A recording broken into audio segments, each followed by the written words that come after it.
China is pledging an extra $100 million to help refugees and migrants. Premier Li Keqiang made the announcement at the first ever UN summit on refugees and migrants in New York. He will also meet with U.S. President Obama on U.S.-China issues.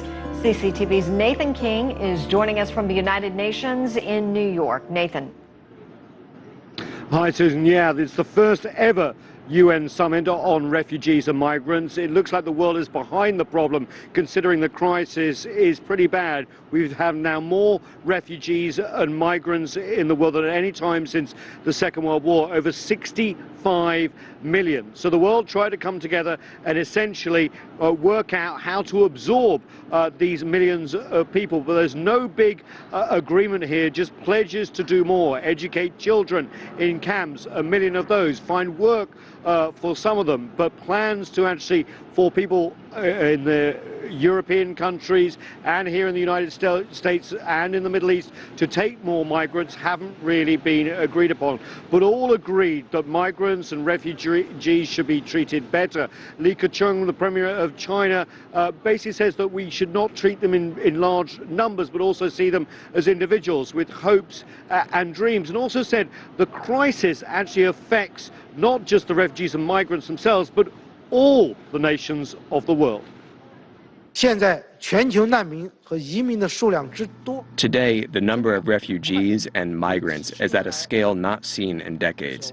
This not only affects the development of countries concerned, puts regional peace and security in jeopardy, it also drags on the recovery of the world economy, the influence of international order, and it leaves opportunities for terrorists to exploit.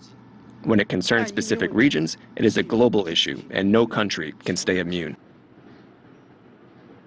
Now, this UN summit is followed by a leaders summit on Tuesday here, brought together by US President Barack Obama, where he's actually asking for actual pledges, both financial and other capacities, to help lift the refugee and migrant crisis. And of course, China kicked that off in the last few hours with a $100 million pledge above and beyond the pledges they've made already, Susan. So, Nathan, what should we expect from Premier Li's meeting with U.S. President Obama? Well, I can tell you it's actually just happened at a hotel just up the street here.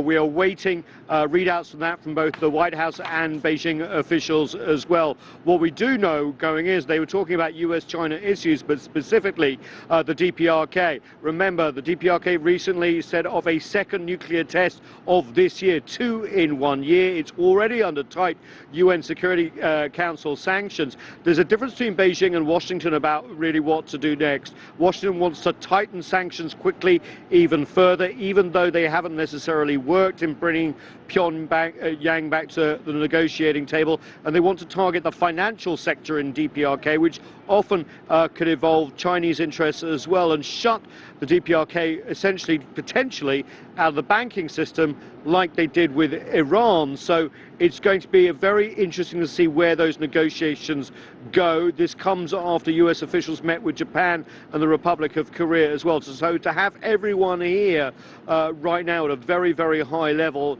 means perhaps we can get some progress on the way forward, because that is issue number one when it comes to Asian security at the moment, as you know.